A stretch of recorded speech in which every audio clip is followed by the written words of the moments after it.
উত্তরবঙ্গ উন্নয়ন দপ্তরের রাস্তা নির্মাণের কাজ নিম্নমানের অভিযোগ তুলে বন্ধ করলেন খোদ শাসক দলের জেলা পরিষদ সদস্য। গ্রামবাসীদের সাথে নিয়ে সঠিক কাজের দাবি রেখে এই কাজ বন্ধ করে দিলেন মালদা জেলা পরিষদের সদস্য জয়শ্রী মণ্ডল।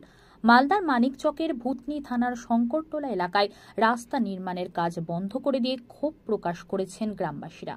উত্তরবঙ্গ উন্নয়ন দপ্তরের বরাদ্দ অর্থে ভূতনি ব্রিজ থেকে রাজেন মোড় পর্যন্ত প্রায় 2 কিলোমিটার রাস্তার কাজ শুরু হয়েছে।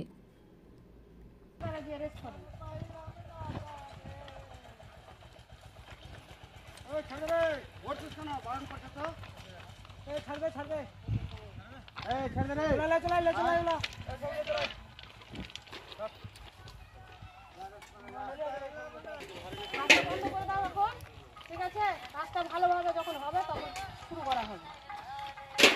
কে আছে কন্ট্রাক্টর? দেখে নিয়ে আপনারা কাজ ভালো করেন গ্রামবাসী। ওই তো কে কাজ করাচ্ছে?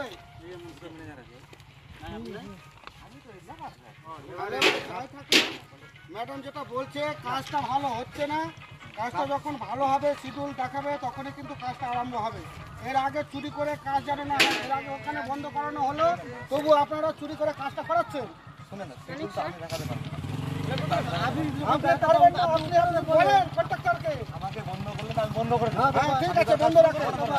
একদম বন্ধ রাখেন, নতুন করে চুরি করে চালু বন্ধ করা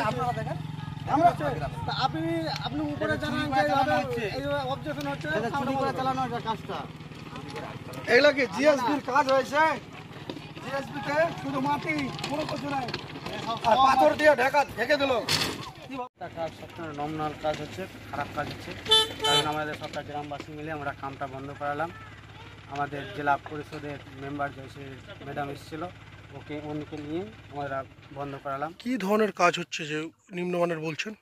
কামে আমরা যেটা আছে জিএসবি আছে, সব ধুলো দিয়ে কাজ হচ্ছে, কোনো মানে ভালো পাথর ঠাথর দিচ্ছে না। 4 ইঞ্চির গল্প আছে, সেখানে 2 ইঞ্চি 2.5 ইঞ্চি আসছে, কোনো ভালো কাজ হচ্ছে না। আর আমাদের এই যে জিএসবিটা চলছে, পাথরটা 4 ইঞ্চি বলছে, সেই জায়গাতে এখন আমাদের 2 ইঞ্চি দেখাচ্ছে। এটা কি ঢালাই হবে? হ্যাঁ, ঢালাই হবে। এটা কোনো কি শিডিউল টাঙিয়েছে? না, কোনো শিডিউল না। শিডিউল চেয়েছি, হুমকি মারছে, এটা তৃণমূলের হচ্ছে, আমরা প্রশাসন দিয়ে কাজ উঠিয়ে নেব বলছে। কারা বলছে এটা? ঠিকাদার। কি বলছে? যে এটা টিএমসির কাজ হচ্ছে, আমরা প্রশাসন দিয়ে কাজ আমরা উঠাবো। মানে জোরপূর্বক করে? হ্যাঁ, জোরপূর্বক দিয়ে আমাদের এটা। এই খারাপ কাজে কি জোরপূর্বক হয়ে যাবে? হ্যাঁ, এটা ওরা বলেছে আমাদের বলেছে। এটা কি করলেন আজকে? কামটা বন্ধ করালাম। কি দাবি রাখছেন? দাবি রাখছি এটা আমরা শিডিউল দেখে, যেভাবে শিডিউল আসছে সেভাবেই কামটা আমরা কাজ হবে। যদি না হয় তাহলে কি করবেন? তাহলে কামটা বন্ধ থাকবে। প্রশাসনকে জানাবেন বিষয়টা নিয়ে? অবশ্যই জানাবো। আপনার নাম? আমার নাম কনক মণ্ডল।